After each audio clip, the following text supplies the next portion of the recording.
If you aren't lifting weights as a basketball player, you're going to get left behind. Every single player you watch on TV, whether it's college or the NBA, is lifting weights. And the best players in your area are probably also lifting weights. And for some reason, there's this myth that lifting isn't that important in basketball, which is just complete nonsense. So get that idea out of your head and stop listening to whoever told you that. In this video, I'm going to explain exactly why you need to be lifting weights and getting stronger if you want to achieve all of your basketball goals. Do you want to score more points or become a better defender or earn that starting spot on your team, or make it to that next level that you're trying to get to? If you want anything like that, focus on getting stronger, and it's going to put you way closer to being able to do that. And make sure you stay until the end of this video, because I'm also going to give you a lifting program that you can do that will make you stronger and more explosive. And I promise you, it's going to help you take your game to a whole new level. Let's get into it. So I get this question asked so much, and it's, why is this even important? Why are you even telling us about this? Why is lifting important? How is it going to benefit me when it comes to the game of basketball?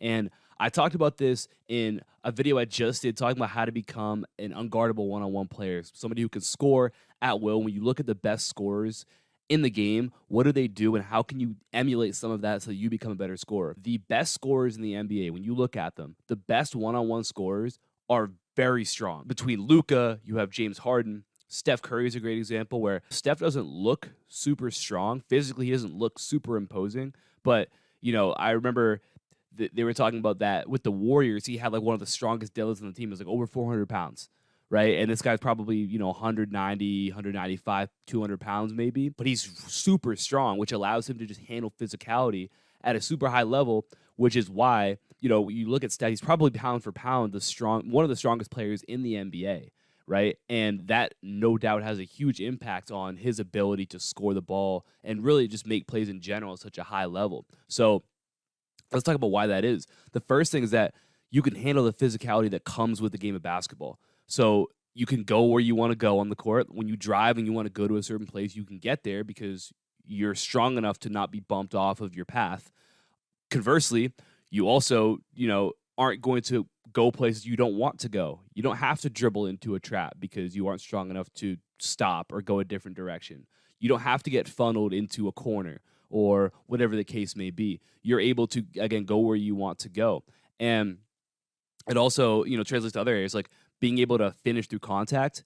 A big part of that is your strength, right? I get that question so much from players where it's like, Coach, how do I get better at finishing through contact? Well, there's a couple things you can do. Do it more. That's the first thing I say. But the second thing is get stronger. The stronger you are, the less contact is going to actually affect you, or the more contact it's going to take in order to affect you. So, handling ball pressure is another great example. If you want to get better at handling pressure when you're dribbling the ball, get stronger. You're going to be able to deal with physicality. Defenders can get away with a lot in terms of contact. And it's not always going to get called. You've got to be able to play through physicality, especially when you're being pressured. And one of the best ways to improve in that area is just to get stronger. You are going to inherently be better at every area of basketball if you get stronger. And that's not to mention like the other areas of basketball where we talk about a third of it, but we talk about defense and rebounding. You're going to get significantly better at both of those things if you get stronger. When you're weak, you're a liability on defense. When you're weak, you're a liability rebounding the basketball. And, that can be a reason that you don't play. That can be a reason that you don't get that certain starting spot that you want. That can be the reason why you don't make it to the next level, is because you aren't strong enough to deal with the physicality that comes with that level of basketball, right? Or being the guy. Like, you aren't capable of handling that physically, and so you'll never be able to be that, right? So, there's no room for weak players in the game of basketball. So if that's you, you have to change that. You can't be a weak player in the game of basketball, especially as you get to higher levels. Where you're at now, maybe it's not that big of a deal, but you could think of the game of basketball like a triangle, right? And the lower levels at the bottom, there's a lot of players out there. There's a lot of room for everybody. There's a lot of teams. A lot of people are playing. As you start to, move up in levels, the triangle gets narrower, and eventually it gets to a point where not everybody can make it to that next point. So who do you think is going to make it? The strongest and most athletic players, for the most part, are the ones who are going to do that. So you got to make sure that you're taking care of what you can control, and you absolutely can control how strong you are. So every single player that you watch on TV, like I said before, lifts weights. Every single college player you watch, every single NBA player you watch, every single one of them lifts weights. So if you want to be like those players, you should be doing the same thing. You should also be getting stronger. So let's talk about two reasons why players don't lift. right? And I'm imagining that if you're watching or listening to this right now, and there is some sort of thing that popped in your mind, well, it's like, well, I don't know. This is probably one of the two things that it prevents a lot of players from lifting or considering lifting. And, the first thing I'll get out of the way is, one reason is just general laziness, right? Players just don't want to do it. I'd imagine that if you're watching or listening and you've made it this far into this, you probably don't fall into that category. Most of you probably don't. So I'm going to skip that one because, again, it's not really what I'm here. If that's your problem, then you've got other issues. But I'm going to talk about two other issues that players really struggle with. And the first one is players think that it's going to mess up their shot or it's going to affect them shooting the basketball. And this is not true in any sense, by any means. This is completely false. If Steph Curry is the best shooter in the history of the game, and again, I just talked about his weight room feats, do you really think that lifting weights destroys your jump shot or hinders your jump shot? If Steph Curry didn't lift weights, would he be a better shooter? No, I would say he wouldn't be, but I'll tell you this. If Steph Curry didn't lift weights, he wouldn't be in the NBA because you wouldn't be able to handle the physicality the way he does right now, right? Defenders can't guard him because even if you say, okay, we're going to be super physical, we're going to bump him, we're going to do all this sort of stuff, he's strong enough to handle that. So there's nothing you can do to guard him. If he wasn't that strong, there would be other ways to guard him and he wouldn't be as effective, right? So not only will I say that, again, shooting certainly doesn't destroy his shot, he wouldn't be in the NBA, and he certainly wouldn't be a superstar if not for his physical strength, right? So let's talk about how it could, though, right? Because there is a scenario in which lifting weights could affect your shot. If you lift weights, right, like you're training to be Mr. Olympia or something, and you never shoot the ball ever, you never work on your shooting, yeah, you're not going to be able to shoot the ball very well. Just like if you only sit around and play video games all day and you never work on your shot, you're not going to be a very good shooter. Or if you just live a normal life but you never practice shooting, you're not going to be a very good shooter. If you do anything and don't work on your shooting, you won't be a very good shooter. It's the same thing with lifting weights. As long as you're continuing to work on your shot and you can be lifting at the same time and your shot is not going to be affected by that, the only thing you're going to reap is the benefits of every other aspect of your game becoming better because you're stronger. And on top of that, I'll say this, when it comes to your shot, you're going to be better because you're going to be able to shoot from farther away. It's going to be easier to shoot from farther away. You're going to become more efficient shooting from farther away. And end of the day, like really there's only benefits to your shot when it comes to lifting weights. So there's that first thing that prevents a lot of players from lifting, which is just thinking it's going to harm their shot in some sort of way. And let's talk about the second reason. The second reason is because there's this myth that it will stunt your growth, that lifting stunts your growth, right? And that's also 100% false.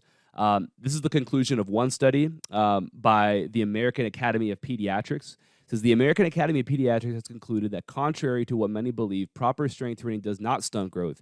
In fact, the AAP recommends strength training for kids 8 years old and up as a safe way to build strength and stay physically fit. Now, just a caveat, does that mean that if you're 8 years old, you need to be, in the gym doing Olympic lifts? And no, not necessarily. But the point being, strength training is something that is it is a myth that stunts your growth and that you have to wait until you're, I got to wait till I'm done growing before I can start lifting weights, or else I'm not going to grow to my full potential. That's just completely false. Not only is lifting weights safe, it's beneficial when performed correctly, right? And this myth kind of stemmed from the idea that, a growth plate injury can stunt growth, right? And lifting stresses your growth plates or puts you at risk for injury or growth plate. And in reality, you're much more likely to suffer a growth plate injury playing sports or playing outside with your friends or playing at the playground and falling off of the swings or off the monkey. Like, you're much more likely to injure a growth plate doing those things than you would be from lifting. And if you're lifting correctly, then it's completely, that's a very safe thing to do. And again, there's only benefits to that when you're weight training with proper form safely. So again, I reiterate that lifting safely is really the most important thing. So it's important, especially as a beginner or a younger player lifting, not to push the weight too quickly or push how heavy you're going too quickly before you really get a good feel for your form and doing things correctly. And that's why it can be a great thing to lift with, a trainer or a coach who kind of knows what they're doing, or getting somebody who can just introduce you to form and how to do things correctly, really taking that seriously, because if you do, then lifting and weight training can be very beneficial for you. And again, it's not something that's going to stunt your growth, right? And again, that's been disproven by countless different studies. I post some screenshots and stuff of different studies that have talked about this, but major myth is that players will have their growth stunted by lifting weights. That's just completely false. As a basketball player, the goal for everything you do is to get better at the game of basketball. That's the goal, is to get better. And so our lifting should aid us in that. It doesn't really matter. We don't really care about, oh, I got to make sure I get my bench to, 225. That's what matters. Like that won't necessarily have an impact on your game. Maybe it will, maybe it won't. But what we do want is, hey, I want to be stronger on the court. I want to be able to handle physicality better. I want to be more explosive. I want to be able to jump higher, run faster. Those are things that obviously are beneficial and that you want to have as a basketball player and will directly positively impact your game. So that's got to be our goal, right? Stronger allows us to handle physicality better, play with more confidence, become more injury resistant. And then being explosive allows us to be better on the court, specifically when it comes to, again, running, jumping, and just being an athlete. I get this question from players a lot. It's like, what should I do in the weight room here? So we'll kind of go through this right here. Just a program you can do that will really emphasize getting stronger and getting more explosive. When you do those two things, it's going to translate to good things happening and improvement on the basketball court. Again, it's going to lead to you being better in every single area of the game if you really focus on taking this stuff seriously. First, let's talk about kind of the basics so you understand why we're going through this, right? Let's think about upper body. There's 4 things we got to take care of. And if we do those 4 things, we get strong at these things, you're going to become a stronger basketball player. The first thing is a vertical push. So think like a push over your head. So that'd be like an overhead press. Simple enough. The next one will be a horizontal push. So think about like a bench press or a push-up. Those are horizontal in front of you. And then we have the same thing but pulling. So we have vertical pull, so like a pull-up, or we have a lat pull down. And then we have the horizontal pull. So we have seated rows, or we have face pulls, or we have inverted rows, or we have barbell rows or landmine rows, whatever the case may be, but you're pulling something from in front of you towards you, right? Vertical, we're pulling something above us towards us. If we take care of those 4 planes of motion and we get strong at doing those, upper body-wise, you're going to be pretty strong.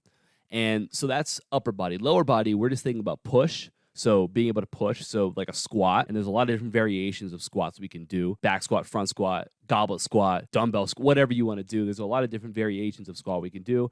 We have a leg press, and we have a lunge, or just a single leg exercise where we have, we're isolating one side of our lower body. And then also with lower body, we have our hinge movements. So we have deadlifts, we have RDLs or straight leg deadlifts, and you could do that off of a single leg as well, just like with lunges. When we talk about getting explosive, it's important that we don't just get strong, but we make sure that we can actually apply what we're doing to the court as well, right? Basketball's a very explosive game, so it's important that we work on that too. And we're not necessarily going to get all of that explosive work just by lifting weights, right? It's also important that we do things we want to get better at. So what do we want to get better at? We want to get better at jumping.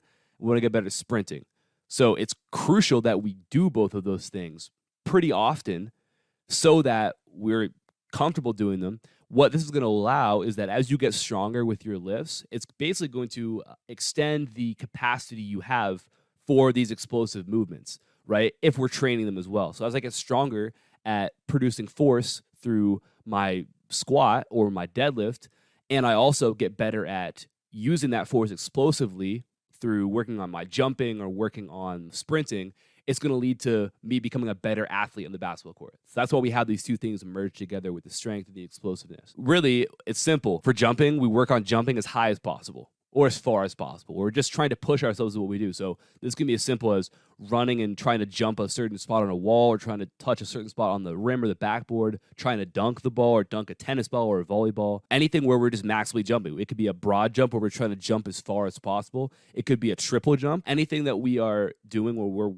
really working on being as explosive as possible when it comes to jumping. And then sprinting is the other thing. So super simple, just working on sprinting at maximum speed. And when I say this, get away from the thought of like your basketball practice sprints. Like, we're not here for conditioning where, okay, we're going to run 17 here, right? Or we're going to, okay, guys, we got 10 up and backs here.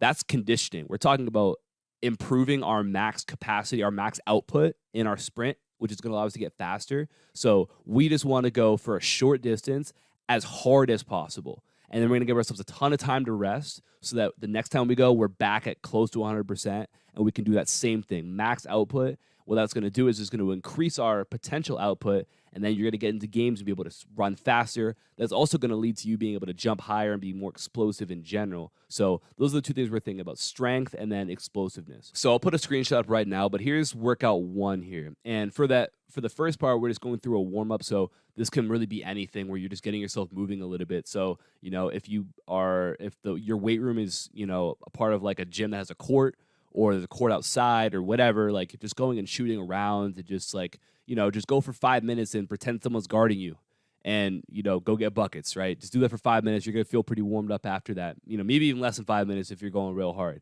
But do something to get yourself warmed up. If you don't have that, you can go on a bike. You can just get on a treadmill. If you have none of that, you can just go for a little bit of a jog, get yourself going, whatever you got to do to get yourself warmed up. That's kind of on you.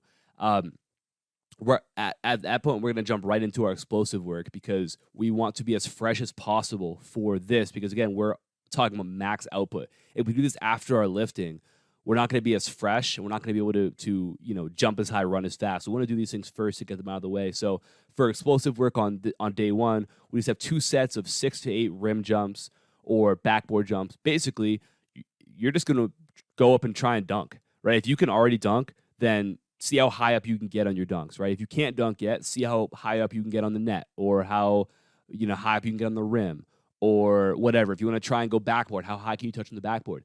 Challenge yourself depending on where you're at and jumping as high as possible in relationship to a rim. If you're at a place that doesn't have a rim, then just pick a spot on a wall or pick something that you're trying to touch, right? And try and challenge yourself and beat that spot every time that you jump. So we have 6 to 8 jumps right here with about a minute of rest in between. Again, this is because we want to be fresh. We're not doing this for conditioning. You should feel really fresh in between each jump. And we're not doing that many jumps either, right? We have 2 sets of 6 to 8. So you might only do 12 jumps that day. But we want to make sure every single one of those is like max effort, right? We're getting max output. I'm jumping as high as possible in all these, giving myself time to rest in between each. And then I'm going to go do it again. Okay, so just rim jumps, or again, this can be dunks if you're dunking. This can be tennis ball dunks if that's where you're at. Whatever it's got to be, you're just working on jumping as high as possible, making sure you rest for a good amount in between. And then after that, we're going to do 3 sets of half-court sprints. So again, simple enough. You're on a basketball court, start baseline. You're just sprinting as hard as you possibly can from baseline to half-court. If you have somebody with you who can be like your timer, that's even better. Just have them stand at half court, and as soon as you get there, stop the timer and just try and beat that time. Your only goal is to get from baseline to half court as fast as you possibly can, and you're going to give yourself a good amount of time, again, to rest in between each of these right here. So I'm giving myself like a good minute and a half until you feel as close to 100% as possible, and then we're going to get to that next one right there. Okay, so again, this is a sample of explosive work that you can do that will lead to you becoming better at jumping and sprinting, which are 2 major parts of being an explosive basketball player. Once we finish those, we're going to get into our strength part, so into our lifts. So first thing we've got is 3 sets of 6 to 8 reps on, I have barbell back squat here. What I'll say about a lot of these lifts, if you don't know what you're doing, if you don't know how to squat, then don't feel like you need to go to a barbell back squat right away, right? If you don't have someone to learn from, then you can go with just a dumbbell squat where you're just holding a dumbbell and you're going to squat, right? Where it's a little bit safer. There's not as much, you don't have weight on your back anymore. You can drop it much easier. So I would say do something like that. Or you can also go with like a leg press too, right? So if you don't know how to squat, you don't have the back squat, front squat, don't feel like you have to go do that. Go do something easier. You could do that, dumbbell squat, or you could do a leg press instead. But for this, we have 6 to 10 reps. And you want to be, in terms of like weight here, the goal is to progressively overload with our weights. So let's say we're going for 8 reps. We want to do a weight that, we're kind of close to failure on, right? Like we're going to get to like 8 and you maybe could get 1 more, right? So we're not necessarily going to failure every single set, but you want to be pretty close to it, right? I get to 8 and maybe I could do 9, maybe 10, but like I'm pretty close. And what you're going to want to do is gradually every workout, if you can, is increase that weight a little bit. Force your body to adapt to it, okay? So that's our goal when it comes to these things. For the next things, we're going to do 3 sets of that. Could rest for, about, maybe 1, 2, 3 minutes in between each of those. And then after that, we're going to go to 2 to 3 sets of 6 to 10 reps for single leg RDLs. This is just a straight leg deadlift where now we're working on a little bit of unilateral work where we have just, okay, we're working on left leg, right leg, separate from each other. Because again, in the game of basketball, not everything is off 2 feet. You're playing off of 1 foot a lot too. So building strength in that. And now we have our push movement with the squat, and then we have our hinge movement with the RDL. So that's the first 2 lifts we're going to do. This is going to be our pretty much our biggest lifts of the day, which is why we're doing them first. And then for superset 1, what a superset is it means I'm going to go from the first exercise to the next exercise, and then back to the first, and then the next one, and back to the first to the next one. So 3 sets, I'm going to go, for the first one, so we have dumbbell bench press and then seated rows. So I'll do my set of bench press, and then I'll do my set of rows. I'm going to go back to bench press, back to rows, and then one more time. That would be my 3 sets. So what we're going to do for this first superset is 3 sets of 8 to 10 for dumbbell bench press. And then we're going to do 3 sets of 8 to 10 for seated rows, okay? And I mentioned a lot of examples of like other horizontal pulls. So if you want to substitute in something for that, again, this is just an example of what you can do. If you have no idea what you're doing, you need something, this will work for you. But if you things you want to substitute in, you can feel free to do that as well. And, about 30 to 60 seconds of rest in between each exercise. And then for superset number 2, we're going to go with 3 sets of 8 to 10 dumbbell overhead presses, and then 3 sets of 8 to 10 pull-ups. Right? Or if you can't do pull-ups, you can try and do assisted pull-ups with a band or with a machine that has it. Again, you can adjust it. So you can do, if you want to do chin-ups or neutral grip instead of a pull-up, that's completely fine. If 8 to 10 pull-ups is easy for you, you can throw on some weight too. You got a weight, a belt or a weight vest you can put on and do that as well. Like, challenge yourself. Again, if you're getting to 8 to 10, there's a way to make it more difficult, then do that. And again, about 30 to 60 seconds of rest in between. That's workout 1. Workout 2, similar idea. So we've got, warm up, same thing. That's on you. Explosive work, we're 2 sets of 6 to 8 broad jumps. So think about starting at like the baseline, right? And you're just jumping as far as possible, right? You're trying to get as close to that free throw line of your broad jump as you can, where you're just off 2 feet, you're just jumping as far as you can forward, and just seeing how far you can go. If you have a tape measure with you, you can measure each jump to see, oh, okay, I got this far on this rep. Now I'm going to try and get farther on the next one. That'd be a great thing to do if you have access to that. Again, give yourself a good amount of rest in between each of those. And then next, we're going to go to sprints. So we have 3 sets of 30-foot uphill sprints. Again, you can kind of estimate on the how far you're exactly going. But about 30 feet, if you have access to like a hill, ideally. If you don't have that, then just any sort of sprint work, you can do exactly what we did for the last workout, where you're just doing half-court sprints right there. We're just trying to get maximal output sprinting. That's our goal. And then being able to add an uphill element to it can, just give us a little bit of a different, stimulus. So if you have access to that, cool, go for that. And then we're getting into our lifts here. So now we've got 3 sets of 6 to 10 deadlifts. Deadlifts are very one of the more complex exercises too. So again, if you don't have someone to learn this from, don't feel like you have to do it. You can move on from this, or you can go back to like the single leg deadlifts and do that instead, or even doing an RDL, with both feet instead. Right? There's ways to substitute this out if you don't know what you're doing with a deadlift. 2 to 3 sets of 6 to 10 reps for rear foot elevated split squat. So if you don't know what this is, I'll put an example of it as like a screenshot. But again, very easy to find out what this looks like if you just give it a quick search on YouTube. But we'll go for 3 sets of 6 to 10 reps of this. So again, working that single side strength with our lower body.